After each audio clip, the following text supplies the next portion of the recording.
The Wednesday, August 25th, 2019 meeting of the Marquette City Commission, the special budget meeting is called to order. I would request everyone to rise with the City Commission and recite the Pledge of Allegiance. I pledge allegiance to the flag of the United States of America and to the republic for which it stands, one nation, under God, indivisible, with liberty and justice for all. Thank you. Clerk, if you could please read the roll. Thank you, Mayor. Commissioner Campana? Here. Commissioner Frazier? Here. Commissioner Hill? Here. Commissioner Schlegel? Here. Commissioner Smith? Here. Mayor Pro Tem Reynolds? Here. Mayor Stonehouse? Here. Next item up is the approval of the agenda. Commissioners, a copy of the agenda is in front of you. If I can have a motion for acceptance. Commissioner Frazier. I make a motion to approve the agenda as written. Is there a second? Mayor Pro Tem. Second. Any further comments by the motion makers? Seeing none. Any other commissioner? All those in favor signify by saying yes. Yes. Yes. Any opposed by no? Hearing none, motion passes 7-0. I have no announcements this evening. That brings us to the first session of public comments. Comments may not exceed 3 minutes per person. Please state your name and physical address when making public comments.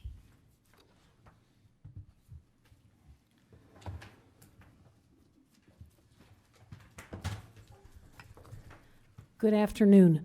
Margaret Brum, 404 East Magnetic Street. Let me apologize in advance. I have to leave the room at 6 p.m. for another engagement. So I'm talking about something that's later on in the agenda, and I might have to look at the tape to get the answer. For the Brownfield Redevelopment Authority, there's two mentions of Cliffs Dow. The first one is in the TIF funds with a TIF capture in 2019 of $37,000. I'd appreciate if someone could go through that with some detail. And then at the bottom of the page 137, Cliffs Dow is listed as being program statistics, 45.71 acres, 5 parcels, estimated termination of 2020. And I'd like someone to go through and explain, does that mean it comes out of Brownfield in 2020 because it's estimated to be sold? Or does it mean that it's estimated that in 2020 it's completely remediated? I couldn't get that from the Brownfield discussion. So again, my questions relate to Brownfield, and if I'm not here when you answer them, I'll just check out the tape. Thank you very much. Anyone else to address the commission? Seeing none, public comment is closed. That brings us to the consent agenda. Commissioners, I need a motion for approval of the agenda. Commissioner Smith. Move that we approve the consent agenda as written. Is there a second? Commissioner Frazier. Second. Any other comments? Seeing none, all those in favor of the motion, please signify by saying yes. Yes. Yes. Any opposed by no? Hearing none, motion passes 7-0. That brings us down to new business and to the Downtown Development Authority. Before we begin, though, I'd like to break agenda slightly and ask if either the city manager or the finance director can address the issue that Ms. Brum had regarding the Brownfield money. Yeah, we can let the Brownfield address that, and they Okay, it'll be more appropriate. fair enough. We'll allow Ms. Davies to do that then. Gentlemen, it's up, Brownfield Development Authority, or excuse me, Downtown Development Authority. Good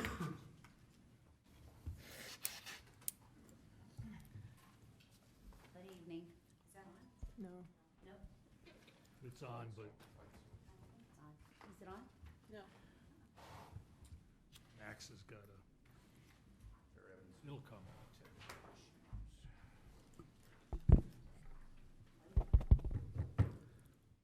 Can I go? Yeah. All right.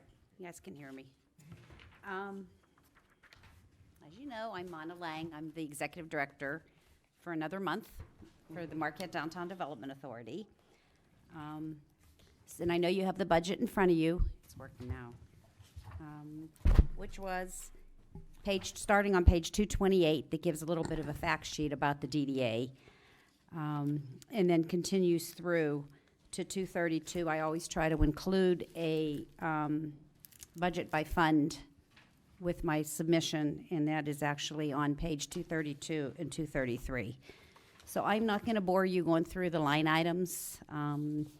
Most of what we do is in the budget is basically routine.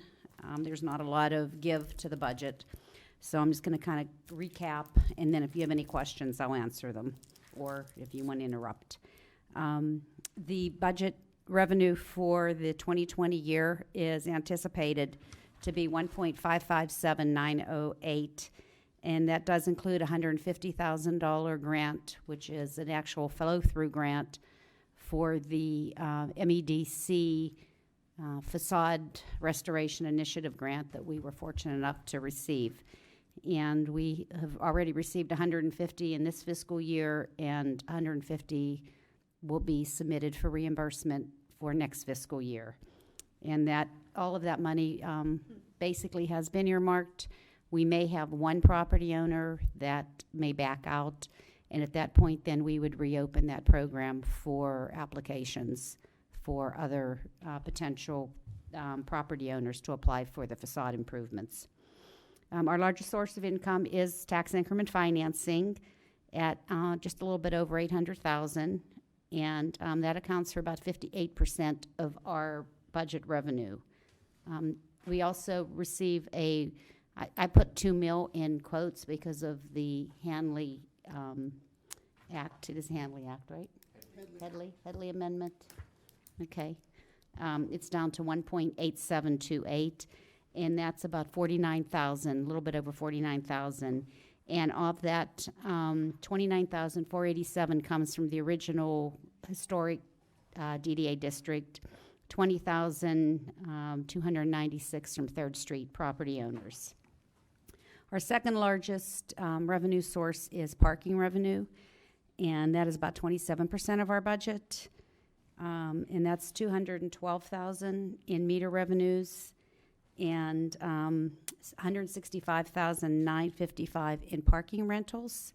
The meter revenues we have 349 active meters right now, and we have an average monthly user rate of about 29,599 users. Average time purchased is just under an hour, 56 minutes. We have 462 daily rental permits, and we have, and then 39 residential 24-hour permits we issue for the lots. We also get some additional money from sponsorships, about 35,000. Commons rentals, we're estimating 10,000, and that is actually down from 17,000 from the prior year. It's down about 41% because of the farmers market. It has reduced the time that we can rent that facility. We found that we just don't have the resources to turn that over for a second rental on Saturdays. And now on Wednesday evenings, we're doing a second market. So that really kind of takes that facility off the rentals for the weekends during the market season.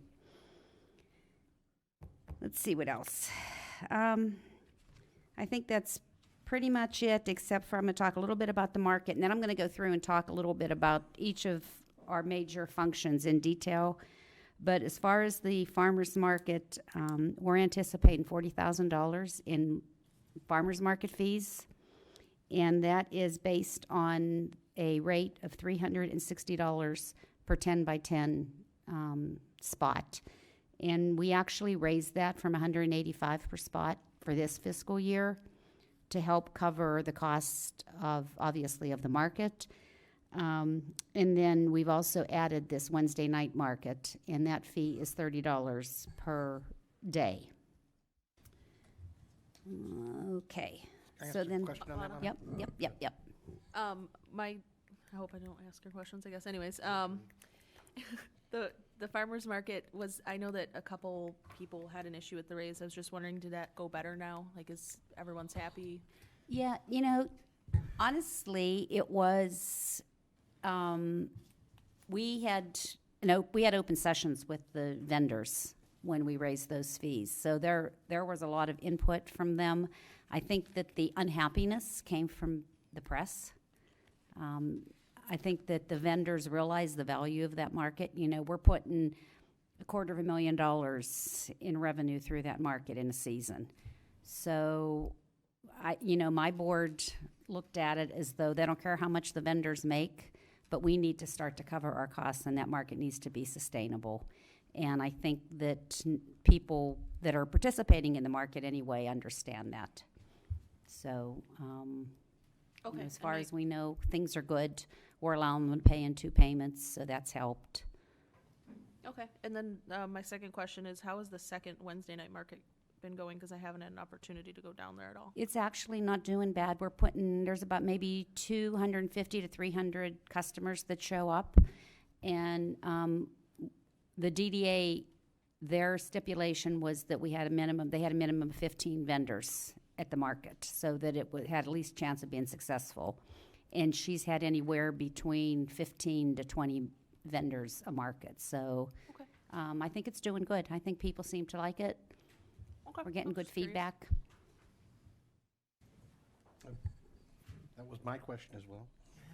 No, but, and I just want to kind of go back, because last year was a very talked about topic as far as raising the rent, or raising the fees for that, and you were hesitant to do it. I really applaud you for going to the group, discussing it with them, establishing the importance of it, and bringing in that extra revenue, because I was blown away with how little they were paying for the amount of audience that they were getting. So, really happy to see and hear that it's done as well as it has. So thanks for taking on that challenge. Well, thank you. Yeah, the board, we actually established a steering committee, an oversight committee, changed the DDA bylaws to include that as a standing committee of the DDA authority.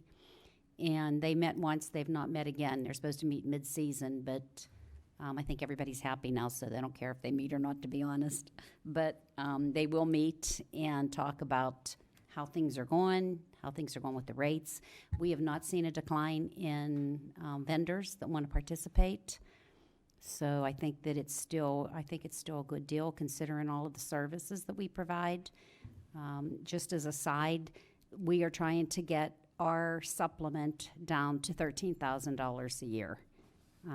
I didn't reach it this year, but we're going to continue to try to do that. But we feel like if we can commit $1,000 a month basically throughout the year, that is reasonable. So we're going to continue to try to try to cap that investment that the DDA makes into that over and above the fees that we bring in. And also, as a side, I did apply for a $237,000 federal farmers market promotion grant. It's a 3-year grant. We'll hear about that at the end of September. So that will be great if we get that. That will help offset operational costs as well as some of the amenities that we need to start replacing. Hey, Mona, can I add just a little bit to that farmer's market? You know, I have to applaud the vendors a little bit, because when we first started discussing with them this need to raise the rates, we offered graduated rates over years, a couple of years, to get to what we needed to balance. And they just said, no, let's do it now. And we had a core group of vendors that were willing to go back to the rest of the vendors to tell them, you know, here's what we're going to do and here's why. So actually, it was one of the easiest processes I've been through, and it was really surprising. But they were more than willing to help. They recognized the need, and they recognized the importance. And you know, I want you to know that they were really a good group to work with.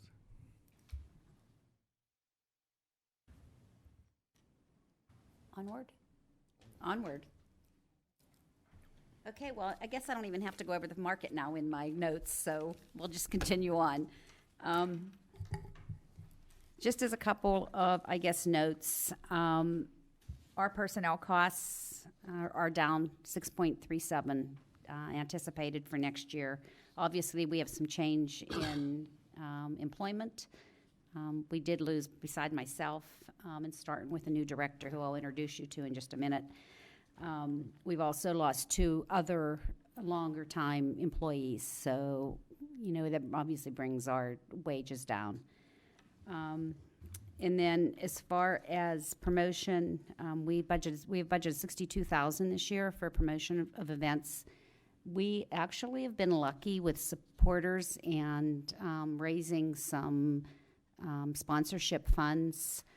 So that has helped a lot. We have about $35,000 in sponsorship funds.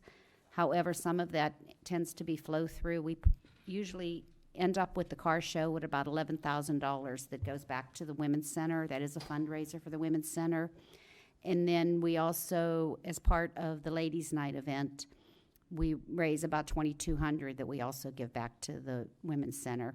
So some of that income that we bring in is flow through, but so also obviously some of the expenses.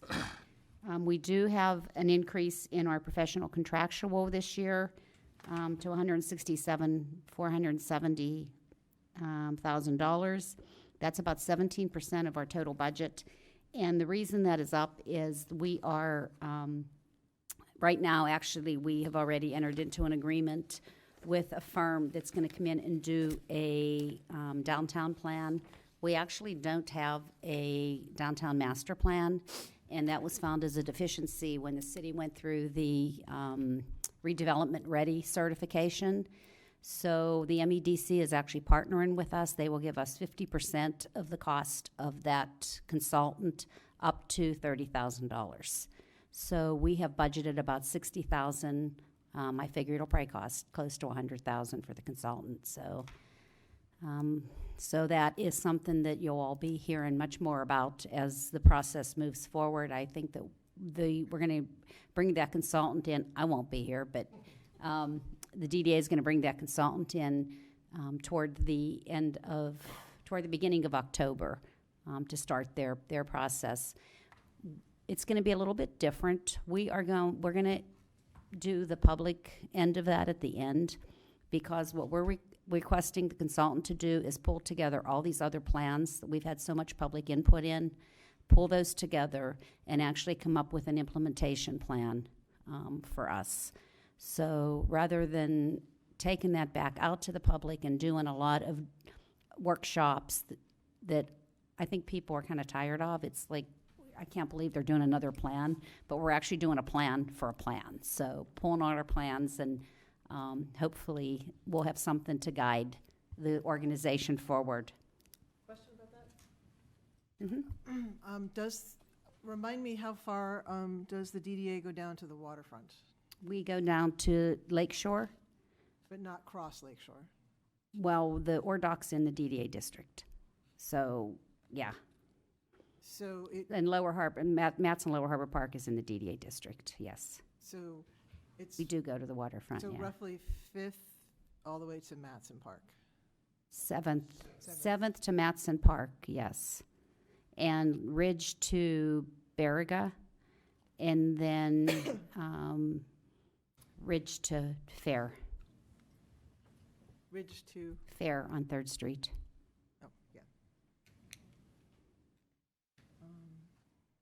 What's the timeline again? Sorry, when would that Well, roughly the start? consultants are going to come in and kind of do their assessment, preliminary assessment, I think the 1st or 2nd week of October. So we want to move pretty quickly on this. We're hoping after the 1st of the year, once they come and do their assessment, meet with staff, meet with DDA, meet with community development and some of the other stakeholders, then the beginning of January, have some actual focus groups and some stakeholder meetings, and then come back again and meet with, city staff, DDA board, planning commission, city commission. So that is the plan. It's a little bit looser than usual because the MEDC has a contract with these consultants, so it flows. It's pretty fluid the way it moves forward.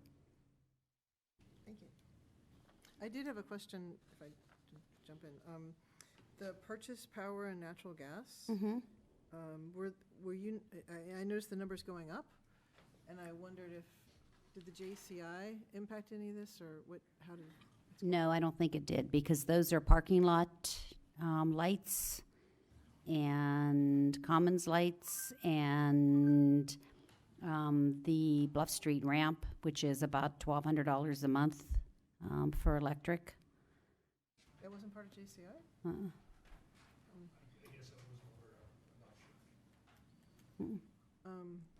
That's unfortunate.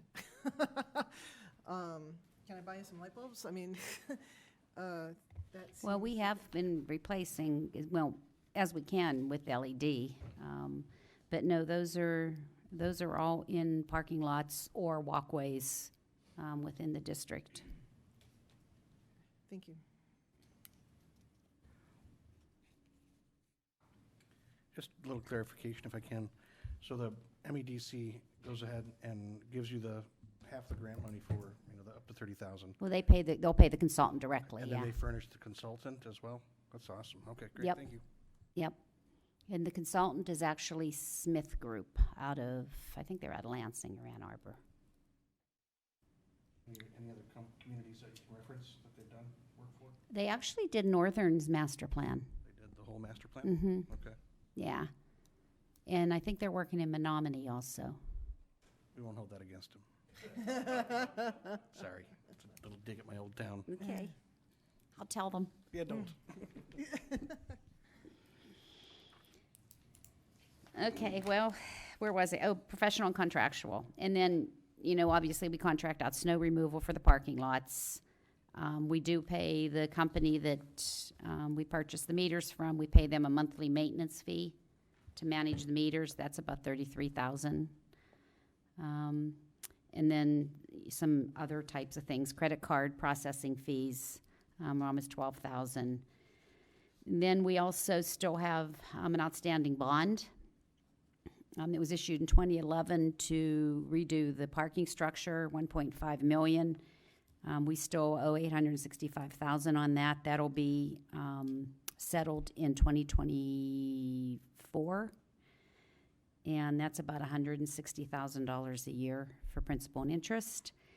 And actually, under capital improvement, speaking of the parking ramp, I feel like I'm all over the place here, but we do have about $120,000 budgeted for repairs. It's the main expansion joint needs to be replaced again, and also the actual top level needs to be resealed.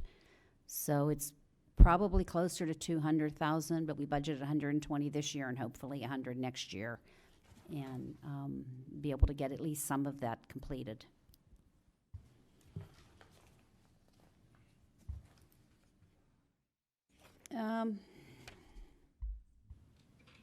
And then as far as, I guess I'll continue on capital improvements, because we've kind of covered a lot of it as we've just been talking. As far as capital improvements, we have some street amenities. We need some additional trash cans, benches, that kind of thing. So we put about $10,000 in for that. And then a new Kubota tractor, and then some actual new parking meters, some replacement meters as ours go out of warranty. We bought those meters for $100 a piece because they were kind of out. They were out of old models, and we're finding they're not really holding up the way that I think that we wanted them to. So we're actually going to look at another company and try a different meter, see how that goes. And if that works, we have about $30,000 in for next year, replace 100 meters at $300 a piece, and then the following year. So I think that that's probably a good route for the DDA to go, is to replace them, group by group, potentially block by block, to see how that works out. We are also, going to purchase some office equipment with the new director and the new staff and the reorganization. We're going to try to sync all of the computers. Everybody's a little bit different, kind of old. So we have about $10,000 in the budget for that. And then just some general land improvements for about $25,000. We want to start to look at, we're going to do some sign improvements, some gateway signage, and so those will all be in the budget also. As far as our maintenance, we spend about $250,000 on maintenance. That does include, obviously, maintenance salaries and supplies and equipment, and we spent about 18,000 on the holiday lights, and I think that's kind of interesting. 5,000 of that for the Lower Harbor Park lighting in the winter, and then another 13,000 for the trees within the district. And then we spend about another 13.5 on flowers and landscaping in the summer. So when you see the flower baskets and the lights in the trees and the lights in the Lower Harbor, that's where that is coming from. Mana, I was at a meeting where the possibility of some kind of gateway on 3rd Street up the hill, is that going to happen? I wasn't clear. Well, I think it'll happen eventually. I know that two of the plans that have been done, both call for some type of archway at Ridge Street, moving up into 3rd Street.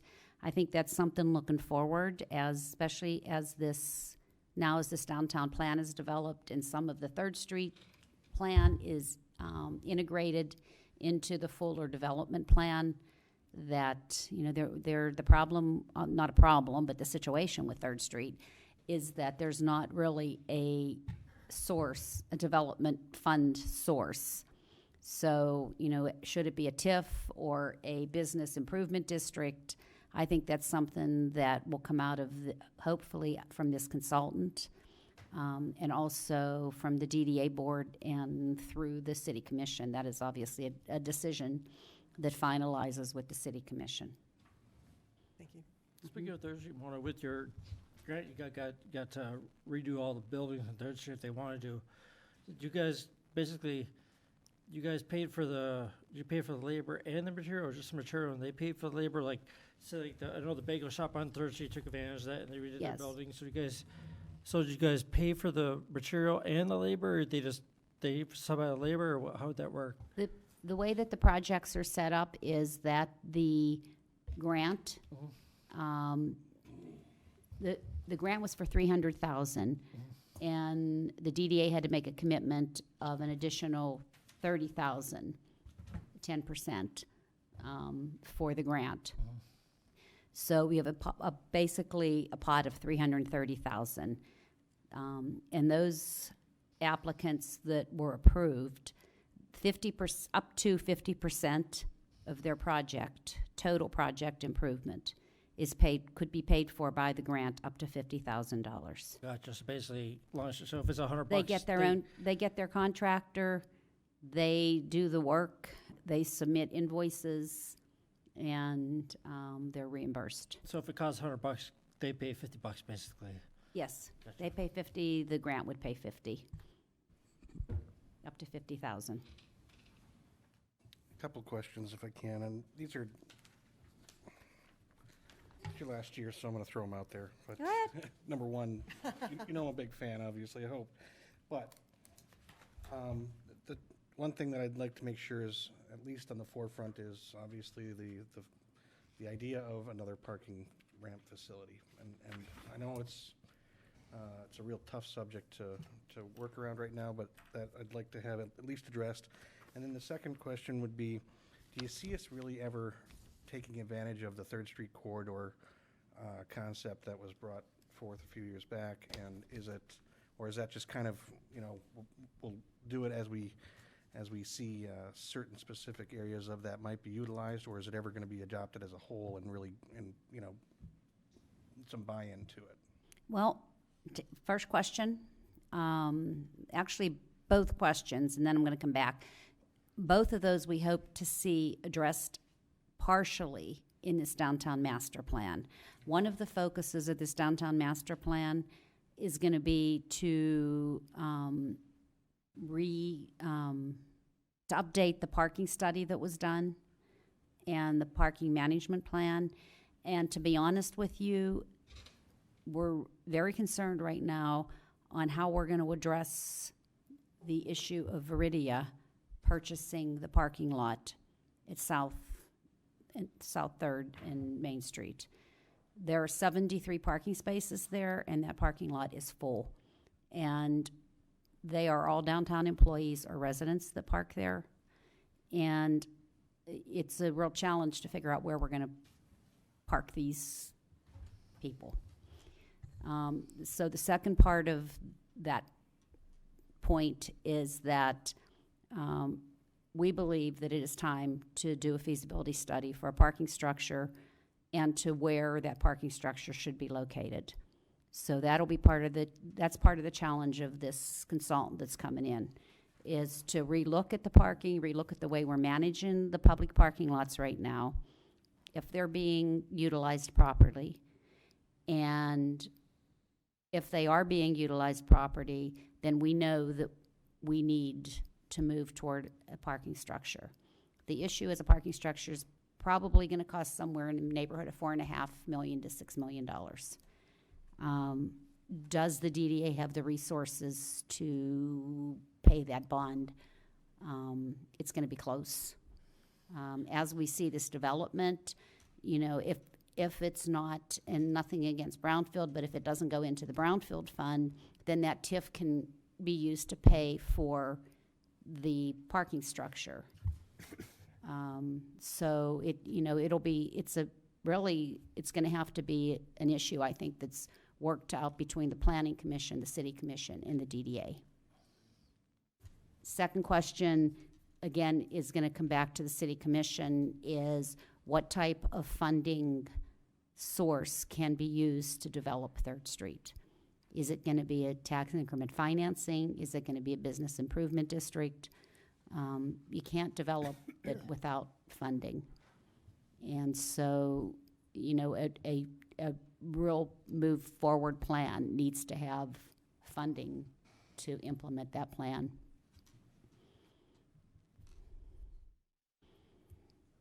Does that answer your question? Yeah.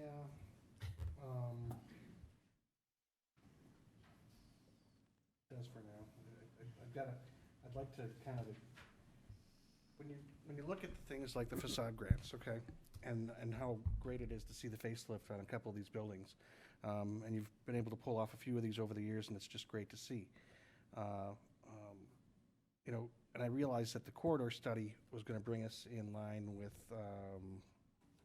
what is it, form-based code, I think, if I'm not mistaken, throughout that whole corridor. And that would have been a massive undertaking. And I'm not a real big fan of that idea, but at least not right now.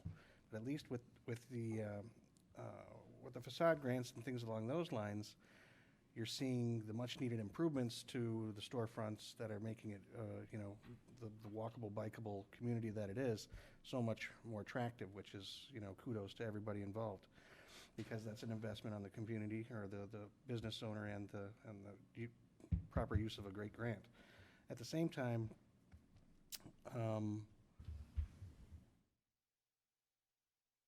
we were talking about parking spaces, and if I'm not mistaken, I believe it was if we restripe in accordance with the new standards of parking spaces needed, you could gain, I thought it was 200 spaces or something along those lines, if we brought them in line with what was suggested in that last parking study a couple of years back. Wait, I'm confused. You're talking about Third Street now? Talking about the downtown development, the DDA in general. Okay. I If we thought it was restripe, we'll get 200 more parking spaces? I thought it was what came out of that Ooh. study.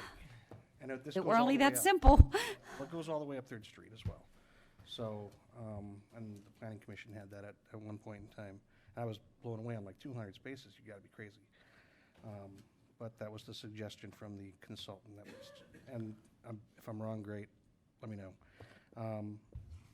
So, you know, obviously that doesn't answer your issue with the parking lot being displaced and what's gonna happen with the future parking ramp. So, I don't know, I guess my question in regards to the Third Street corridor, I think you're doing a lot of great things already, and I'm not saying that necessarily has to be, that the recommendations that came from that study need to be put in place if you continue with this direction and the updates and the improvements and making things look as good as they did. And still incorporating some of the parklets and things along those lines that were suggested in that whole thing. Well, So, we did. sorry about the rant, guys. That's okay. We did implement the additional on-street parking. After the consultant recommendation came out, City Public Works Director and actually the police chief and I walked, and we added those spaces that engineering said that we could. In most cases, what it was the sight distance was longer than it needed to be because there was already a building that was blocking sight distance at an intersection. So we were able to add, and I think we added about 30 on-street spaces. I hope I'm not wrong by saying 200 and it was Yeah, I don't think, 20. you don't think it was So, 200. right. I wish. I was very surprised. I wish it was at the- 200. I but- think it was like 30 some. Okay. I think maybe the total then was Take the brought to 30 for 200. now, that's great. I think it was brought to 200. I think it were like 172 on street, and if you added these, it was like 200 on street spaces. Could be. All right. Thank you very much. Yep. Or maybe you could look at, you know, you said, you know, parking ramp, they got all those fancy ones now, they're like a carnival ride. You just bring your car in, robot takes all up top and I like concrete, but, you know, it's an option. When you retire, you can research that for them and then tell DD all about that. I'll do it. I think part of it too is, you know, our transit system. I think that as we have improvements with public transit, you know, that's all. It's not, parking doesn't stand alone. It's a larger program. So you look at public transit, you know, if you can get people coming in, somehow encourage them to use public transit, then obviously you don't need as many individual parking spaces. I think you hit the nail right on the head. We actually need to have public transit, something that we presently do not. And that will take some very heavy lifting to cause that to change. I mean, we have been unable, for example, to do something as simplistic as get a bus to run from Northern down 3rd Street to downtown.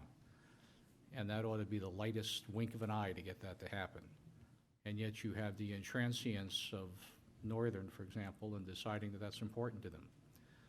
But we do have to, if we can get public transit, we can get it logically the way it's supposed to work, where you take people from where they are to where they want to go, and then you return them, I think that would certainly, in part, alleviate some of the problems downtown. But that's my beatification. Thank you. I guess just my final comment on the budget is we do have a fund balance, a little bit over $1 million, and we are guarding that, hoping to build that fund balance, knowing that we will have to put some money into infrastructure. We know that we're going to have to look at within the next 5 years, build a parking structure. The issue is the proper location for that. We also have this 3rd Street development plan sitting out there that, you know, we need to find a funding source for. I'm assuming, you know, within the next several years, you might see the DDA come back to you and request a approval of a tax increment financing plan for that.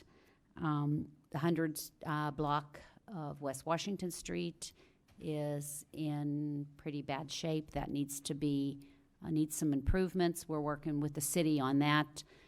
We have just, in the upcoming year, we're going to be part of the capital improvement plan for the city, the long-range plan. So that project will be hopefully put on that, and we can partner with the city on that. And then the third one is this Barriga Avenue redevelopment plan that's been out there forever. And, you know, I just don't know where the resources are going to come to pay for that, but it's definitely out there. And, you know, my philosophy was always to have it ready to go. And if any grant funds come up that you're eligible for, you're ready to go and apply for those. And I think in the past, you know, we've been really fortunate with grant funds. We've gotten over $5 million for the downtown district. So, you know, that, again, is something that is going to eventually have to be addressed. And to that, and thank you for being clear about what you see the priorities are. That's really helpful to us. And but with the move of the hospital also impacting Barriga, that's what I always think about. It's because I find myself using those roundabouts now to get me around more and more. So is there any sense of changes from the hospital move already?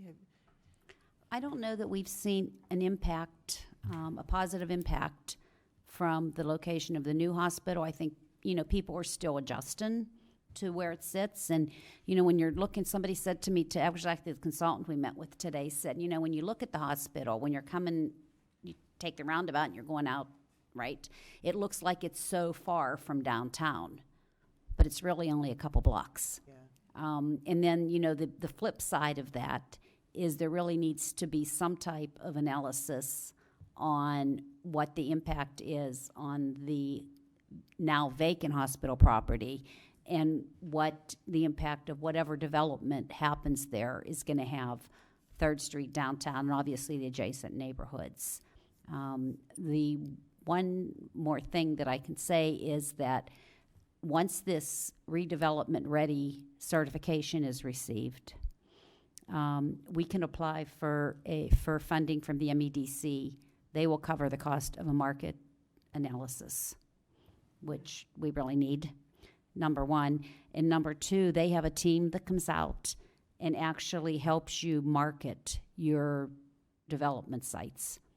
So some of those sites that we have that we're looking for developers, they will actually come out, they assess it, they put together a documentation, and they go out and they really help to bring in developers. So those are two positives of this redevelopment ready certification. Anything else? Wamana, thank you very much for everything you've done. You're welcome. I cannot express in words the value you've added to Marquette, the value you've added to the DDA, and the leadership you provided, because it certainly has been stellar. And I think we all wish you the very best of luck in the future. And thank you, I think, again, from the very bottom of our hearts for what you've done for Marquette. There's people that leave the city that you just wave goodbye to, and there's others that you really want to kind of grab onto and not let them go. And you certainly are one of those that we really want to glom onto and not let you go. Oh, you're going to make me cry. But I would... Again, thank you.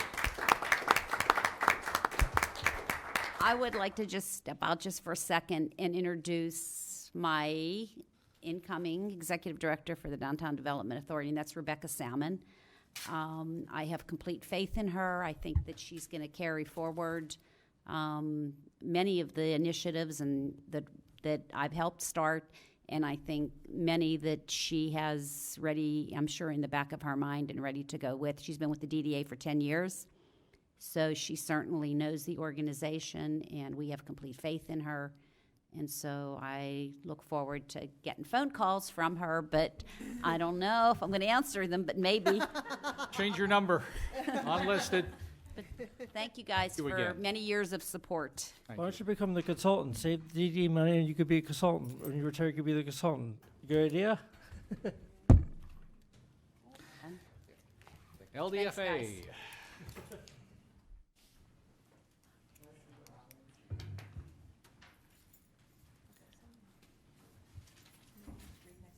You have the budget. Page 146. Thank you. Good evening, Leslie Hartman with the LDFA.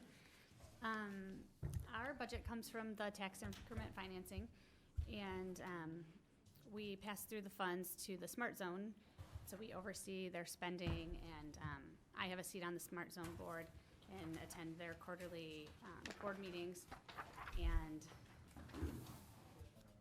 I'll let everybody get to our budget.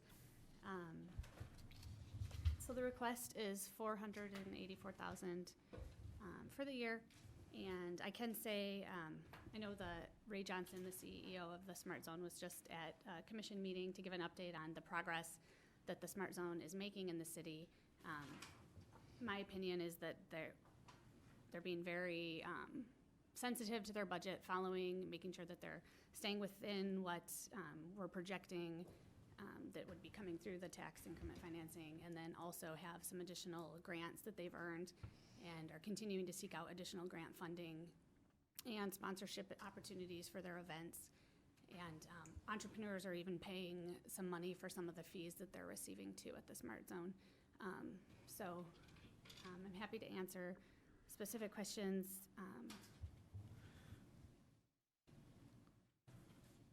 If anyone has any. Any questions?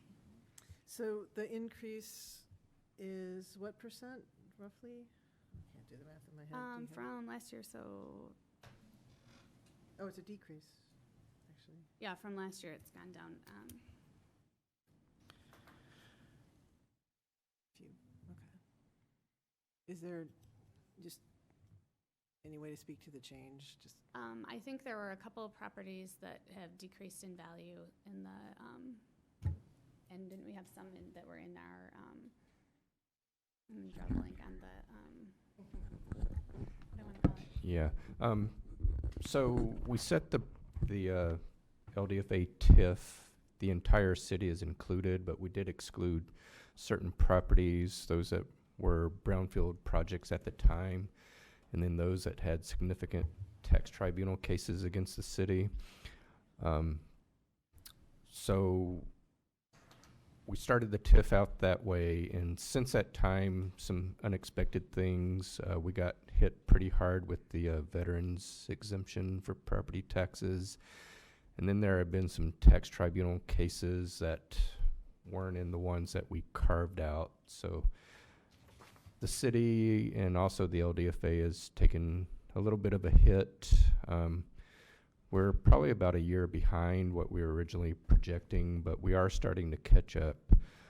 If you look at the revenue line where it says taxes state, that's where we're capturing the school state taxes.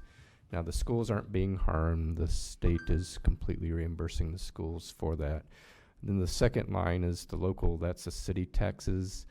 And the good part about that is, and we aren't quite halfway there yet, but once that line hits $400,000, we're going to cap it at $400,000. So the state allowed us to do that, and I'm trying to keep quiet because I'm not sure they actually realize they let us do that. So we're trying to be quiet about that one. But revenues LDFA is just a pass through. The LDFA collects the TIF revenue and like Leslie said, and passes it on to the Smart Zone folks. And then their requirement is to retain and produce high-tech type jobs, not just any type of job, but these have to be high-tech. And it's still in the early stages, but if you recall, Ray's presentation starting to have a little bit of success, so it's starting to get exciting for us. And I think over the last year and a half,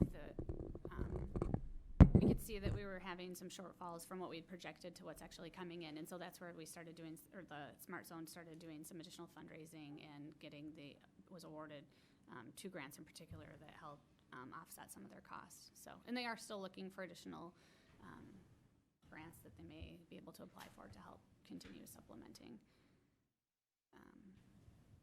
And then they do have a loan with the city, and that is going to be starting to be paid back. I think it's starting to be paid back this October, but the plan is to make a payment in September before the year end of the Smart Zone. So that's on track. Financially, they're doing well. They're managing their funds very appropriately, in my opinion. They're growing their staff they've brought back a couple of northern graduates and been able to retain a few graduates in the area to help grow their programming. I'm sure they have entrepreneurs or women in entrepreneurs on tap, looking at having a competition, I feel like really making a good impact and offering a good net to try to filter the ideas through. I think they're averaging an idea every 3 business days. So it's exciting. Not every great idea is good, and not every idea is going to generate a business, but patents have been filed and businesses have been started, and so I think we're gaining great traction. thank you. Welcome. Commissioners, questions? Comment. Comment? I own a couple of things that have come through that already, and Okay. I'm pretty proud of it. Thank you. Yeah, and as a matter of fact, I wish I don't even know what happened to the ones that had the cheese lights that went through there a couple of years back. One of the first ones, I believe. Yeah. I'd like to find them because I need some more cheese lights. But that's just a really exciting opportunity, and I think that you're kind of at the Unfortunately, we just got briefed on all of this, so that's why we're not having many questions about it. And we've been, recently updated as far as how active it has been, but it's a nice compliment to the community, and it's nice to see it growing, maybe a little bit slower than expected, but at least it's getting there, so thank you. I think we're finished. Okay, thanks. Thank you. Thank you. Brownfield.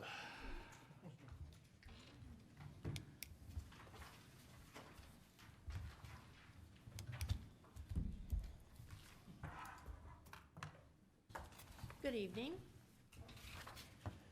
I wanted to start off by saying thank you once again for all of the tremendous support that you have provided to the Brownfield Authority.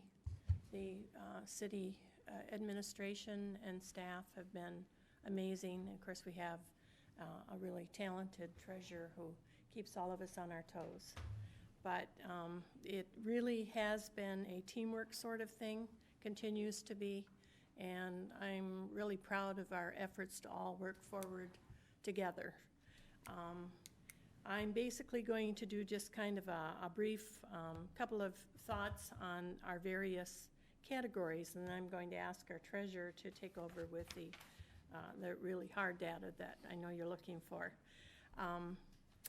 One of the things with administration, we're going to be talking about an increase in travel and transportation cost. It's about a $2,000 amount, and this is going to provide us with the opportunity of showcasing Founders Landing in Lansing at an Eagle DEQ conference that we've been invited to participate in and present.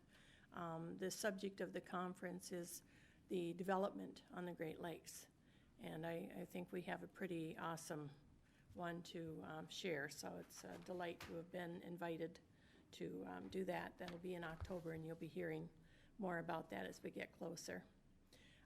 The West Patisserie project is on schedule. They're working with DEQ currently on some of the issues, but everything seems to be well in place. The revolving loan fund, I suspect we'll have further conversation on, and that I'm hopeful will be a good conversation when we do our joint meeting together. And typically, as you know, we do a joint meeting with the Brownfield and the City Commission, typically after the first of the year, when we can get everybody together to walk through the projects and make sure, again, that we're all traveling the same direction, and to iron out any questions that might be asked at that time. The Cliffsdale property, obviously we're looking forward to seeing how this is going to involve the Brownfield. As you know, we've been involved in that property, mandated in the testing that has taken place over the years, and looking forward to following the lead of the city as the new developer takes over and wait to be asked to where we can jump in and help support. And Founders Landing, seeing the heavy equipment over there is kind of exciting, I think.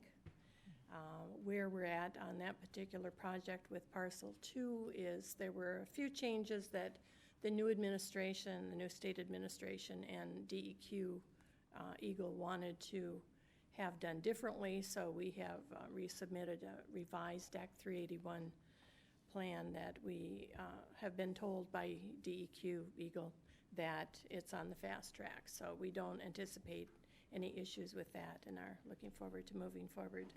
And of course, the peer development and the role that Brownfield is going to be able to play in that. We have been having conversations with bond counsel and are looking at having the proposal put together by the September 19th meeting of the Brownfield Authority for approval, and then to come back to the City Commission meeting on September 30th for the full faith and credit. So that's kind of the recap, and I'd like to ask Mary to jump into our budget. Well, Thank you. after DDA and LDFA, you guys are gonna be like capture experts with what I have to say further about the capture that we do for Brownfield. I'll jump right in on page 137, and I just wanted to address Ms. Brum's questions regarding the cliff style capture and the estimated termination. When this fact sheet was initially put together, I think we were in the process of seeking that no further action. So I think we were thinking that it was going to end in 2020, but as long as there's monitoring needed at that site, we will continue to capture. I can update these figures on a Founder's Landing. That's probably changed to more of an estimate of 2039.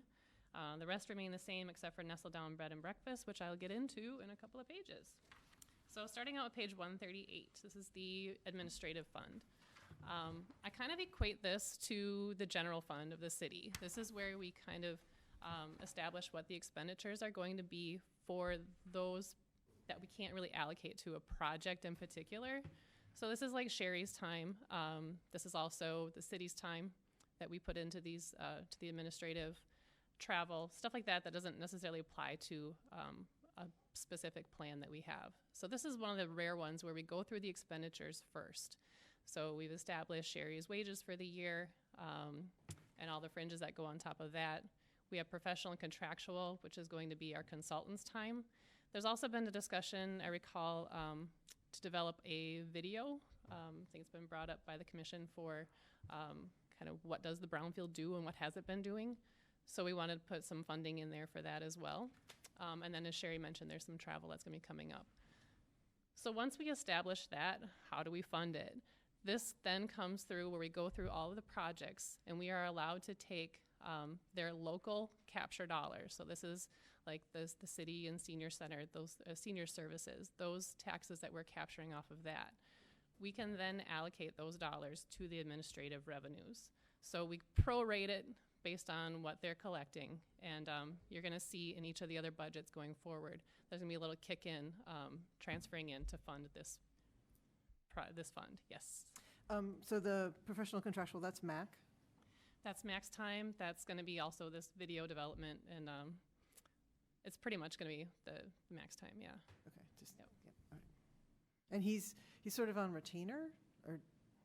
there's He's a- on, yeah, he's under contract Yeah. to us yearly. Okay. Yep. Okay, thanks. So then we get into the projects themselves. Page 139 starts the Nestle Down Bed and Breakfast. This is a nice little project that it's kind of, this one is it really shows how those brownfields work. Because this year, now that we have paid back all of the developers' eligible expenditures, we had transferred in the amount required under the plan to the local brownfield fund. And after we make the budgeted roughly $11,000 this year, this will cease to be a brownfield project, and those funds, those taxes will now become taxable to the jurisdiction. So this is that general fund money that you guys have been asking about for so long. So it's been a nice little project. I think it definitely shows how the brownfield is supposed to work. And yeah, it's gonna be sad to see this one go, but I think it definitely showed how it worked, how it's supposed to work out. So. Yes, Yep. it is.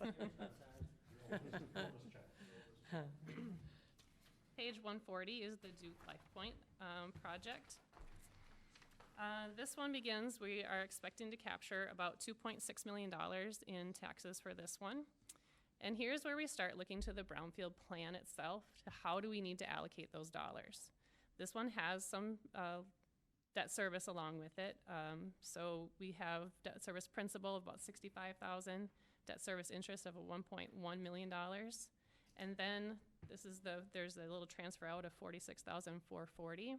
That's that prorated portion of the local share that we're kicking into the administrative fund. So the remainder of that money then becomes, that's gonna be in that line item, the 801 professional and contractual. That remaining 1.37 million is available to the developer for reimbursement of their eligible expenditures. At this time, we don't know what those are yet. We're still working with DLP to get us those figures.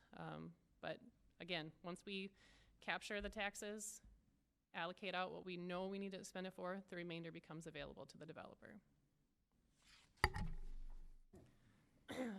238 on page 140, this is the 231 West Patisserie. New little project came on, should be fully built out by the end of this calendar year.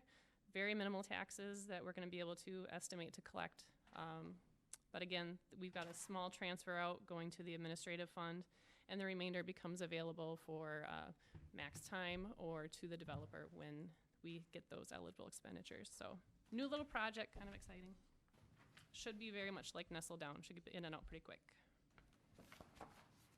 Page 142 for the Viridia Liberty Way project. We're anticipating captures of about $513,000.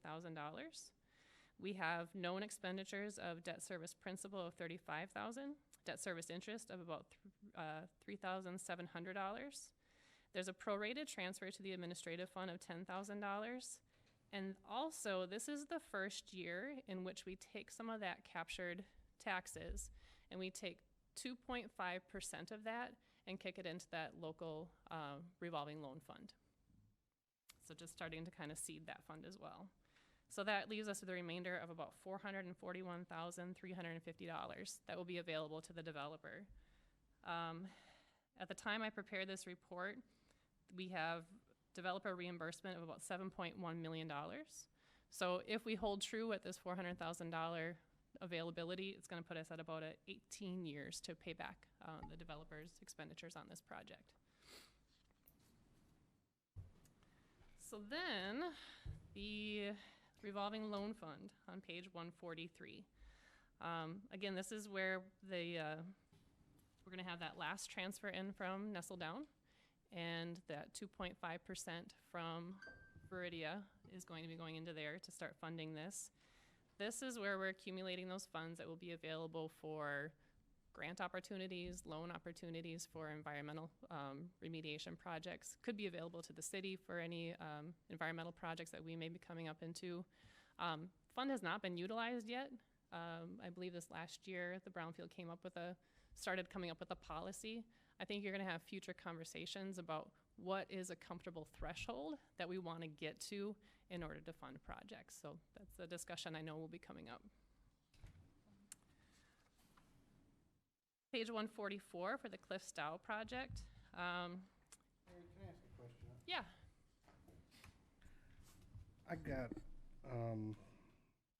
when you say going through the developer reimbursement, when you say that money's available to the developer, what does that mean? So they pay their taxes. Mhm. We capture that money. We pay it out according to their plan.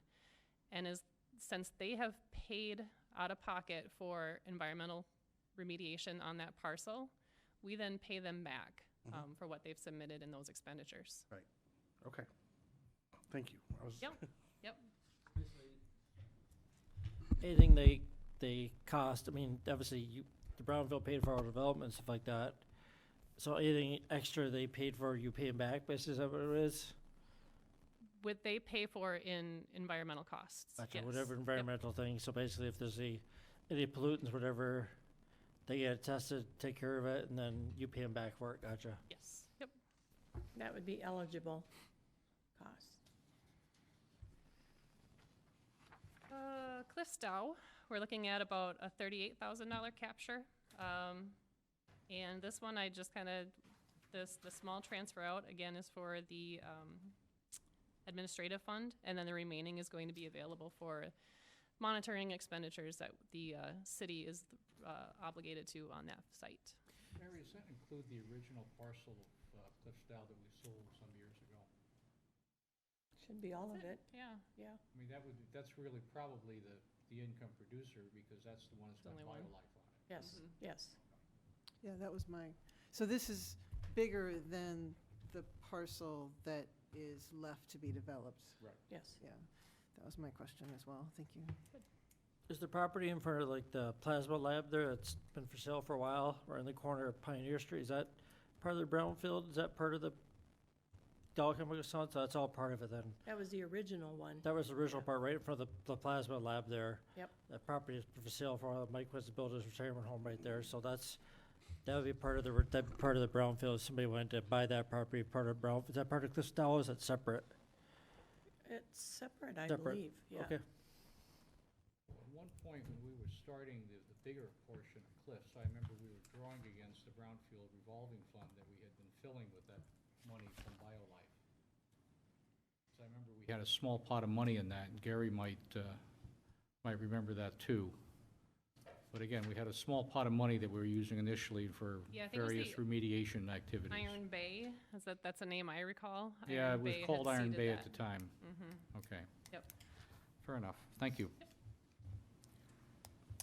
So, page 145, this is for the Founder's Landing. So if you've followed along so far, you can definitely handle what we've got going on in Founder's Landing. And I only say that because this is probably one of our more complex plans. It has a pretty expanded cascade of reimbursements. So we'll start out with the capture. We're looking at about capture of about a $633,000. So then I go through my list of expenditures that we need to cover under this plan. Tier 1 is the city's existing bonds that existed at the time the new plan was developed. So this is the boardwalk and seawall bonds. I have a total of $111,550 in principal and interest costs. Then I move down to Tier 2, which are the administrative costs. That's the transfer to the administrative fund, as well as any other max of the consultant's time. There is a maximum of $40,000 to administrative costs for this plan. So I went ahead and I budgeted for $40,000 just for the sake of trying to know what I'm going to be in for. Tier 3 is the private parking facility deck that the developer has borrowed for. We are paying their principal and interest costs, which are estimated to be $533,000 this year. Tier 4 then falls into the future bond issues. These are the ones that existed after 2015, which is the Barriga Street extension. Principal and interest costs are $74,400 for this fiscal year. After that, I have pretty much exhausted all revenues. Those 4 items get me to $759,675. So we're looking at a possible transfer in or contribution of $126,900. There's a lot going on with this fund and this project is going to be coming out, and I think a lot of these figures are going to come to fruition as the months go on, but I'm fairly confident with what we've got right now to be able to kind of propose something we would like adopted, and then if we need to amend it, we'll go forward next year. So to close this, where would that transfer in show up in the budget, Gary, in general fund? What line is that in?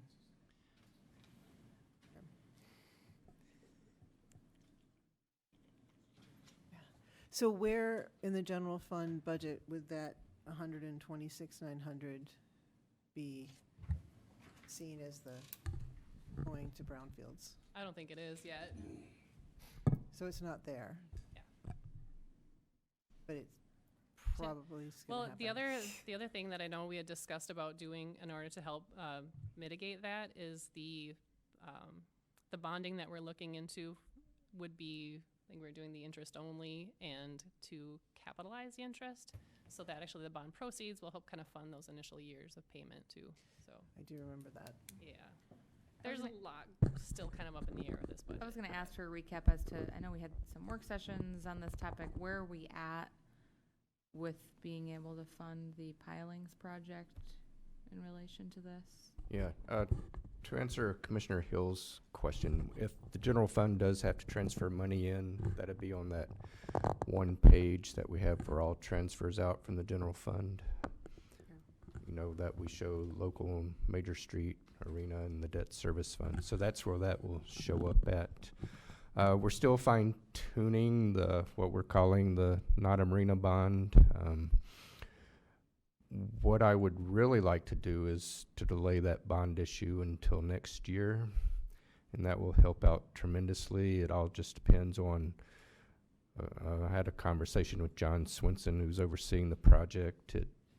I think the first week in October will be the critical date. If they can't get their permit from Eagle by that time, then the project will have to be put off until next spring, which will allow us to issue the bond next year. Otherwise, we'll have to issue the bond this calendar year, and that's when we're gonna run into most likely some shortfalls for the first couple of years of the TIF. Now, we're trying to structure it so that it's basically interest only for the first 3 years, so that will help out tremendously. But the bigger help would be if we could just delay the project in issuing the bond for a year, so. But does that impact the combining it with Presque Isle Marina? I mean, the marina product? Yeah, that, I think, I'm not sure, that's probably left better for John Swenson to answer, but I think Presque Isle Marina, they're gonna go ahead and move forward with. And the only reason they haven't started for the Nada Marina is, you know, they do need to get a permit from Eagle, and that's what's holding that one up, so. But as far as I know, Presque Isle Marina is a go. Yeah, we're starting Presque Isle here any day. It's in this year's capital improvement. I think what you're referring to is we hope to save a certain amount of money by combining the projects together. And even under that plan, we had planned to spread it over this fall and next spring. Right. So it should work out. Okay. I mean, Gary wants to start it next summer, next spring, and we're kind of saying, well, we're a little at odds. You know, we want to start it and get it going. So it could work out either way, because I know the contractor, once they get here this spring or this fall for the Presque Isle, they want to keep all their equipment here and then start there in the spring. That would be the original plan, anyway. And I want to add too, and I know we talked about this at one of the work sessions, but any money that is transferred in from the general fund, where it's really a loan, so eventually the general fund will get paid back that money. And actually at a better interest rate than we can invest it in, so we'll get 5% interest on Oh. any money, yeah. We'll have at it then. So it's not, it's not necessarily a bad thing that we have to transfer money in, Okay. but No, Thank we you. make money when we loan it to ourselves. Damn, we're good. So maybe when they dig out Presque Isle, they can store the fill somewhere, because I think that's what you're planning on doing, is using all the dirt they dug out of Presque Isle to make the new marina, to make the Nada Marina in Lower Harbor. So as you could just put a place off the side at Michigan at the service center and make to store all the dirt. Correct. We're hoping to use the spoils or the fill that's taken out of the. I had that lubricated. We hope to have, we Grease. plan to use those spoils in the Nada Marina project, but we're still going through the permitting project with that, and that's a part of the permit, is whether they're gonna allow us to do that or not. Right now, it's in a public, what's the word I'm looking for? Public opinion period, where the public can period. comment, public comment period, where the public can comment on the project. And once that closes, I think it's around the September 4th, then we actually then respond to any comments to the DEQ or Eagle. And then Eagle moves ahead with their permit, and we're hoping that they allow those fillings, or that fill to go in there. That's our hope. And is the Army Corps involved in this one or not? Yes, yes. So that was the other one? They're also in the permit process simultaneously. They could take longer than the Eagle, but we're kind of hoping, because we've engaged the local Army Corps of Engineer office, we're kind of hoping we can do the permit approval at the same time. And as a final reminder that the reason this is all tied together is that this was the public improvement and public access committed to in the Brownfield plan that was done in 2012, right? It was, Where's that WD-40? I did. I had a we don't have enough money to buy the good lubrication. It's just spit.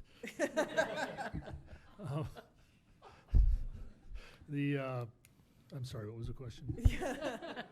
That, the reason that this is all tied together and that we're bringing up the pier project and the marina project Right. with the Founder's Landing is that this is public access that is mandated inside the brownfield plan for Correct. Founder's Landing. Correct. It's been in the plan For the since pu- its for the benefit. conception.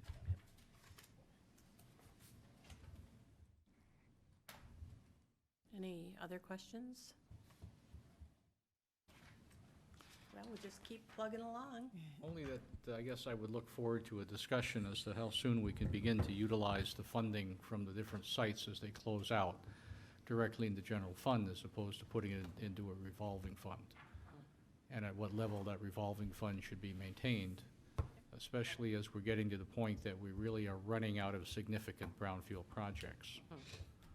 So as you look ahead for using it, that obviously gets less and less as we move into the future for ones of the size that we've been doing. But again, you know, we don't have anything quickly coming, but I think we've got to have a plan to be able to turn some of that money back into general fund. So, my comment.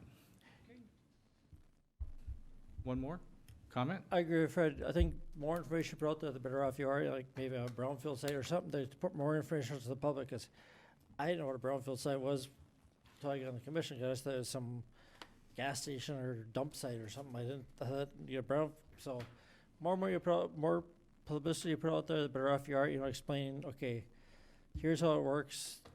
It's no taxes for X amount of time, just to make people understand better. When people freak out about, hotels going up, this is to pay for it. Well, they'll pay for it eventually, but just better understanding and make it easier for people, It's a good news story. We thank you It for is. telling it. And we just have to tell it louder and wider and let everybody fully understand it. Yes. Everybody, yeah. We've been struggling with it for years, but certainly have a better understanding than they do now. Thank you. Thank you.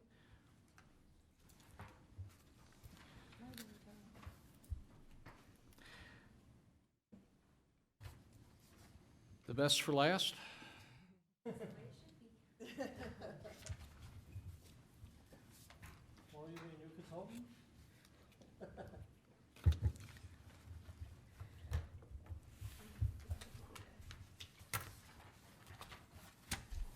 There's not a page number, this is kind Yeah, of.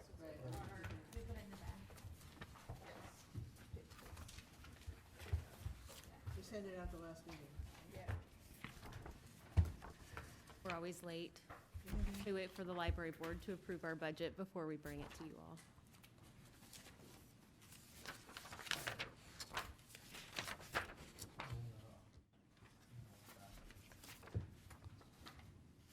All right, well, first of all, I want to thank the City Commission for continued support of our public library. Our renovation project funded by a bond millage, which was approved by the City of Marquette voters in August 2017, is nearly complete. We have just a handful of small projects left. This last year was certainly a busy one for Peter White Public Library. Between the 2018 election season and the renovation project, we've been going full speed ahead for quite some time.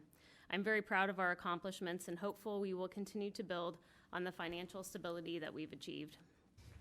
Looking ahead to 2020, we will again be on the ballot for township millage renewals.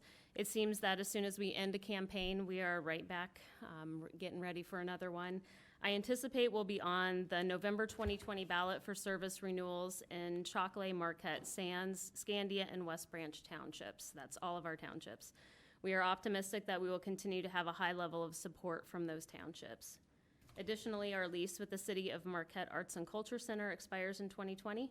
I've already met with John Swenson, Andrew McIver, and Tina Harris to have a preliminary discussion related to the lease stipulations. I don't know if they reported on that when they were in front of you for the budget session, but we have talked about a few of the main points of the lease, and I think we're pretty much all on the same page. Yeah, they said it was gonna be free. Free? No, that's not what I remember, Gary. I think the number 60,000 a year was passed around. I'm just kidding. Your support most recently allowed the library to request a Headley override millage proposal from the City of Marquette voters in November of 2018. We've already received increased revenue from the successful Headley override ballot proposal in the City of Marquette. Chalkley Township and Sands Township. It started to arrive just as the We Energy's tax revenue funding was being decreased, so the timing was perfect.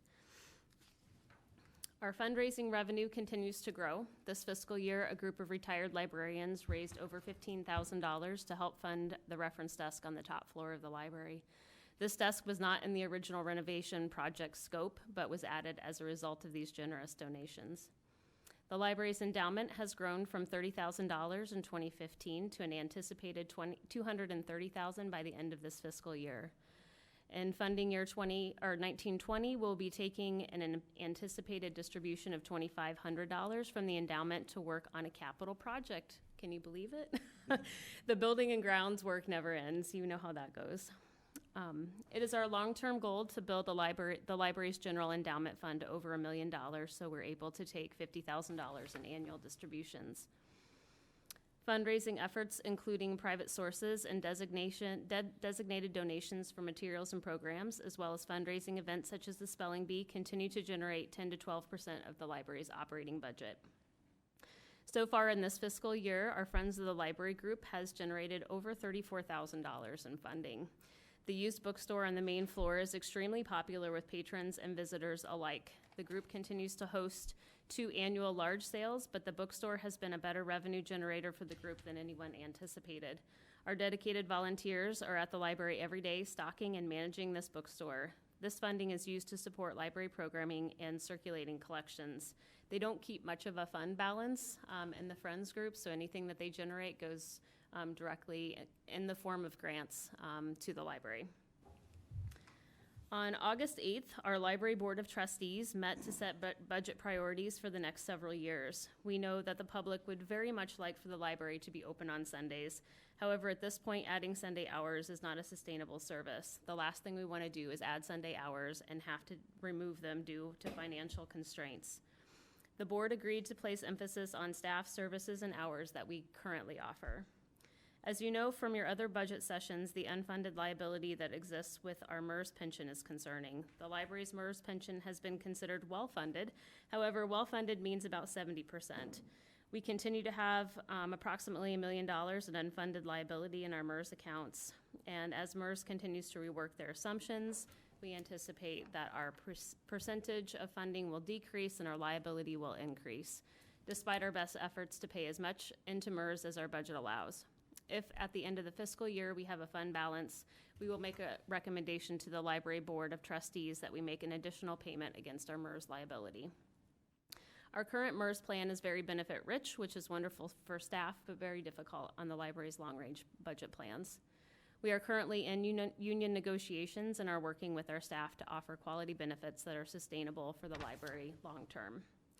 The library's bond project has resulted in some significant utility savings. Due to changes in energy-efficient equipment and lighting, the library's been able to save between $1,500 and $2,000 a month in utility costs, which is amazing. Our usage continues to be very strong. It's difficult to say how much the construction impacted our statistics, but I think it's safe to say that it has somewhat. However, I was really pleased at the numbers that we had going through the construction project, and I look forward to the upcoming year's statistics so that we can gauge really what our usage is going to look like going forward. For the past several years, the Library Board and administration has focused on rebuilding the financial stability of Peter White Public Library, and we've made great progress in this endeavor. As we move forward, our focus continues to be on offering the best library service to our community within our budget. I'd like to thank the City Commission and the city staff for their continued support of the library, and I'm happy to answer any questions you may have. Mr. Campana? Is Powell Township in or out? They're out. You gonna try to get them back in? We will. I don't know that we'll try in 2020. I think there's some groundwork that needs to be laid up there before we're gonna make any headway. I've talked to quite a few people who are in Powell Township, and I think there's enough support. There was just such a strong anti-library campaign that was run this last election. I don't know if anybody had the pleasure of seeing some of the signage. It was really colorful. And so I think we need a little time before we try Powell Township again. But They're the only municipality that is not contributing? I mean, you got all the other townships, right? Yes. Okay. Yeah. So anyone who lives in Powell Township has to buy a non-resident card. How's that going? Do you get a turnout from them, or? We do, yeah. I didn't bring the by township numbers. I think this last year we had 439 non-resident card purchases, and this year, our current fiscal year, we have 455 already, which is higher than the entire last year. But generally, those are annual renewals. But we do have a lot of people who are card holders from Big Bay, and they buy their card every year. So, You would think. yeah, one of How the, much is it? let's see, the non-resident card is $175 a year, pretty sure, for a card. And, you know, one of the comments that we had quite a few times when we were in Powell Township making public, you know, talking to the public, being there for public meetings, is they wanted to see direct impact from their tax dollars in the form of a library in Powell Township. And they would be happy if we would have promised a bookmobile or, you know, but I was really hesitant to promise that without having a lot of groundwork laid, because running a bookmobile is a rather costly endeavor. My previous library, we had a bookmobile, so I can speak to how costly that can be. And my biggest concern with running a bookmobile in Marquette is the weather. We don't have a place to store a bookmobile, so unless we're able to find shelter for a vehicle like that, the likelihood that it will last very long is it's really low. So there's a lot of groundwork that I think would need to be laid before we would even consider something of that magnitude. Maybe you go after Hero Mountain. Maybe you go after the Hero Mountain Club. Maybe ask them to give you a couple bucks, maybe, because people up there are all from place, but a lot of people there are from downstate. But you could ask them, see if they generate, a couple bucks, or maybe when Mike retires, he's got enough room in his Suburban. He could do a bookmobile for you. The Huron Mountain Club actually does donate to the library every year. We are generally a recipient through the Community Foundation from the Huron Mountain Club. I think our last donation from the Huron Mountain Club is about $8,000. So they are a significant donor to the library. Maybe get some of that punch that was made famous through the library. You could sell that down in your library, and you could make some money off that. I think Gary you've probably suggested that every year, Pete. We're just dragging our feet on that I'm idea. just trying to help you out. It was named after my grandpa. Yeah. At least I could do is support him. Yep. I think it's exciting to see that you've got projected 100,000 for power, and then you go back as far as 2016 for something that was comparable at just under 100,000. Yeah. Yeah. That just goes to show that your efficiencies and even with rate increases, has been that impressive. That's really awesome. That was really one of our major focus items when we were looking at the renovation project, was we wanted to be able to get our usage down so that we were, the Board of Light and Power has a word for this, and I can never remember what it is, but there's some level of usage where once you go over that amount, your rate increases, or you have an extra line item. It's the demand usage. And so we were trying so hard to keep it so that we were never tripping that demand usage. And this summer was kind of the test. Could we turn on all the new chillers and still not trip over that line? And we did it. So that's really where the major savings came from. And you were at almost 128,000. That's just awesome. Yeah. Yeah. Great work. Any more comments? Questions? One more. Please, Commissioner Smith. Thank you, Andrea. You're welcome. Nice job. Love the library. You guys do a great job. Question on the Library of Things. Where are we at with that? The Library of Things, we have several things that are circulating now. We have 2 ukuleles, and we've got a few other things that are circulating. Of course, the 2 telescopes, and then a watt meter. We have, I can't remember how many, like 30 cake pans that we're working on right now. So That's taking a lot of our time, but we are coming up with a list of items. We put out a survey not too long ago to see what types of items people were interested in, and it was kind of interesting. Some of them were I expected, and some of the items that people were really interested in borrowing were shocking. We had a few people recommend that we carry power tools, which I have a concern about liability with some power tools, but we are looking at circulating quite a range of items. Those items that you may only use once or twice in a year, but it would be nice to be able to check them out from the library. So we're looking at a lot of different things, but we'll be adding them in over time.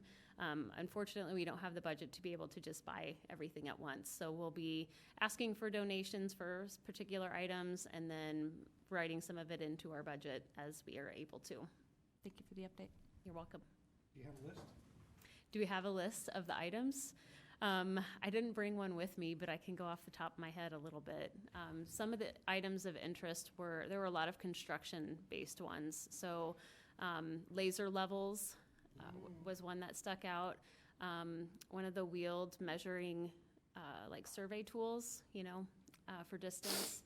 And GoPros people were very excited about a GoPro. Which I can just see us having to fish out of the bottom of black rocks or something like that. But I think that fits our community very well. There was a lot of interest in Frisbee golf sets.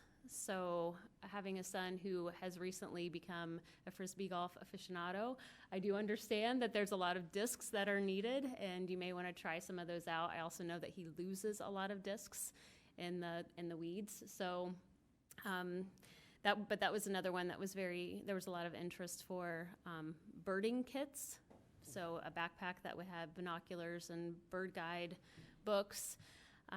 So things like that people can come in and use and try out different fun things. Who'd have thunk? Yeah. Boy, am I out of tune, but I just saw on the internet about the cake pans. Mm-hmm. So, the Mickey Mouse or the Scooby-Doo or whatever that you want for a kid's party, so you don't have to buy it, but you can just go to the library and get it for when they're into whatever Correct. is in that year, and then you... I will say our current cake pan collection's a little retro.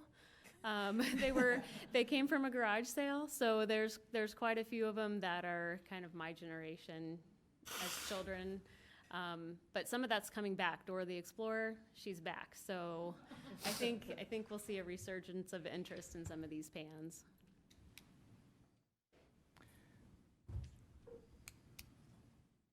Yeah, and kudos to serving as our de facto community center for this whole region. I mean, there have been weeks where I've been in the library 3 times to go to meetings, go to movies, go to see shows. So it's a tremendous resource and a great partnership. Thank you.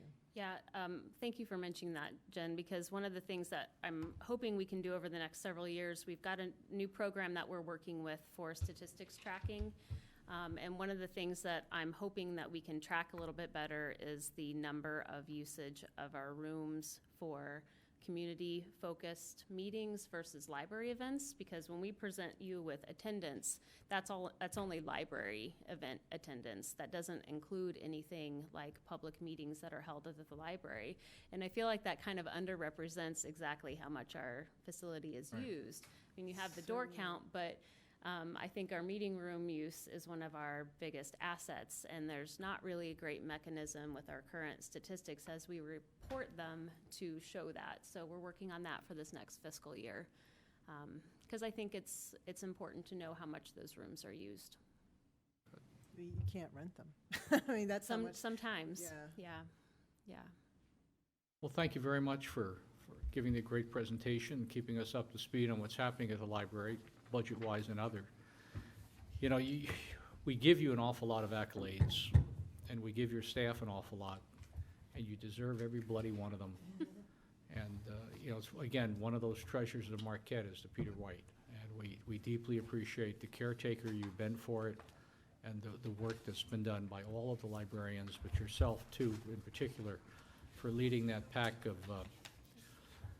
of, I don't know what to call them, librarians. Yes, yes. We are a colorful group. Thank you. Thank you.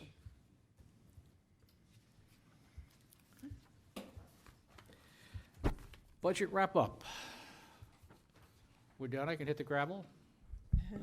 No, okay. Well, we Gary, have it's just yours. concluded the entire budget in 4 easy, fun-filled sessions. So appreciate everybody's attendance and attention and very good questions. So we all appreciate it. It helps keep us on our toes. And I have no further comments. This is where we turn the budget from the city manager's recommended budget to the city commission to do with as you will.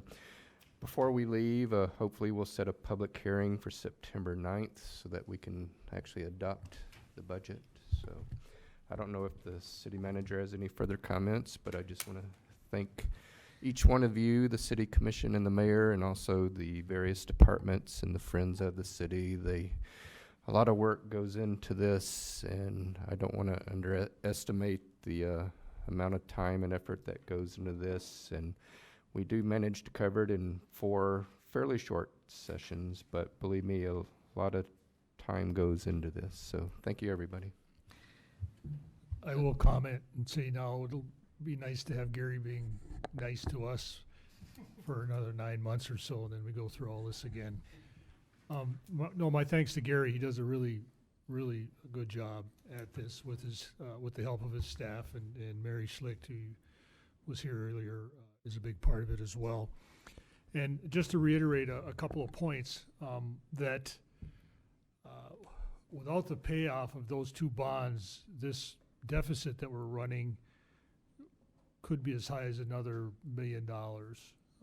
So when it looks like we're actually, I mean, nobody wants to spend in the deficit range, but we're doing a lot better than we could. In large part because of the support that you've given us to sell some of these properties, build up a reserve, and then pay off those bonds. We are actively looking for ways of reducing this deficit down to a neutral area, and I know that's a concern. It's a concern for both of us. However, we do feel that we have a pretty good start on it and a pretty good grip.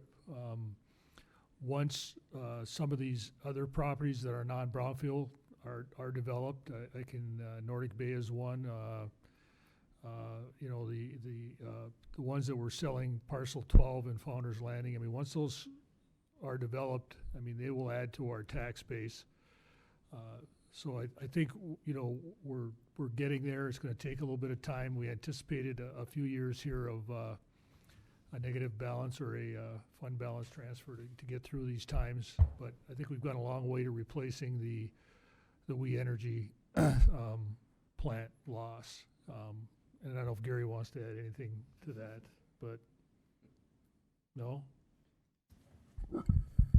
Well, you know, as we know, we have been purposely building up the fund balance to cover as much as we could of a shortfall for as long as we could.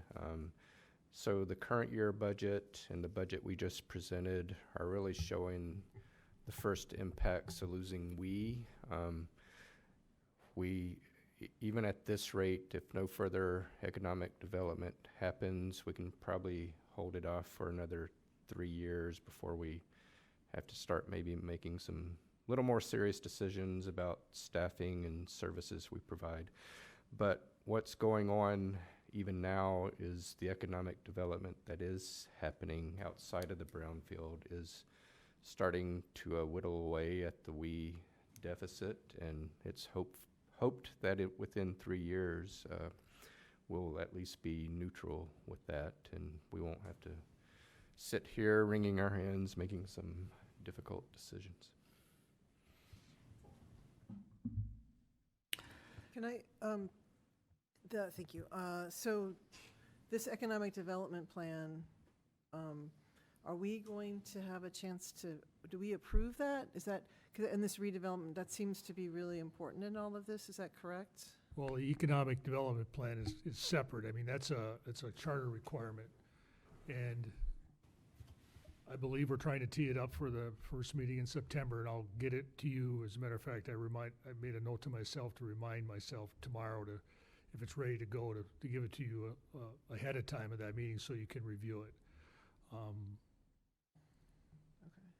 So I won't go any further on that one. Yeah, that just seems really, this is timely to have all of this together, so to think about all the ways that we can develop the city and not, it's tax revenue, but it's also creating jobs and creating opportunities for our residents and stimulating our economy. We have a lot of large vacant commercial properties beyond the coal plant right now, and how can those be, what can the city do to partner with great developers to make sure those come back in ways that really support and help our community thrive?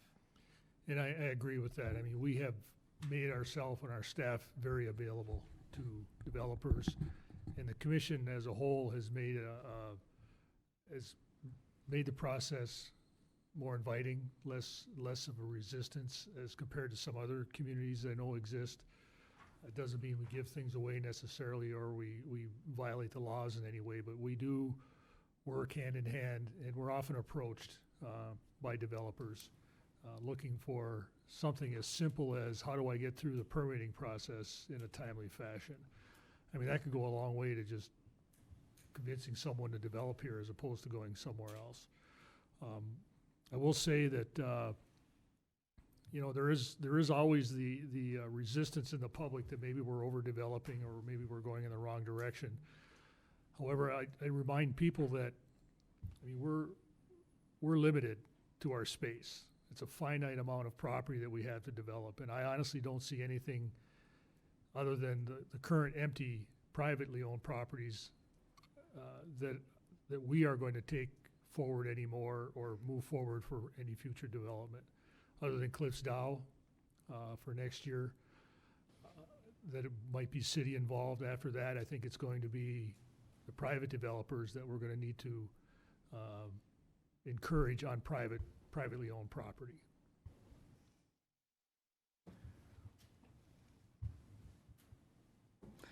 That brings us down to item 7, which we must not forget, which is to schedule a public hearing for September 9th, 2019, 6 p.m. to review the FY 2020 budget.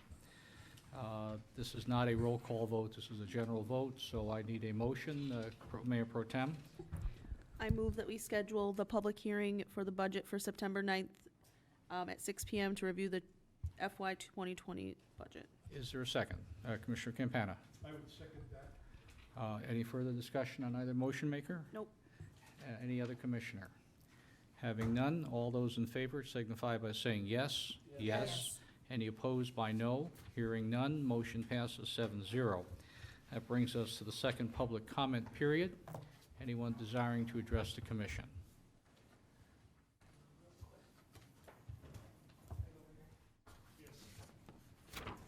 Hi, Nina Vandenen, 3032 Island Beach Road. I wish the library people would have stayed here because I wanted to speak a little bit regarding Powell Township and the main, one of the reasons I think the millage was not successful up there, and I will talk to them privately, but from Big Bay, so my mom was a teacher there in the public school for 42 years, and she was a strong advocate for the millage, and several teachers were.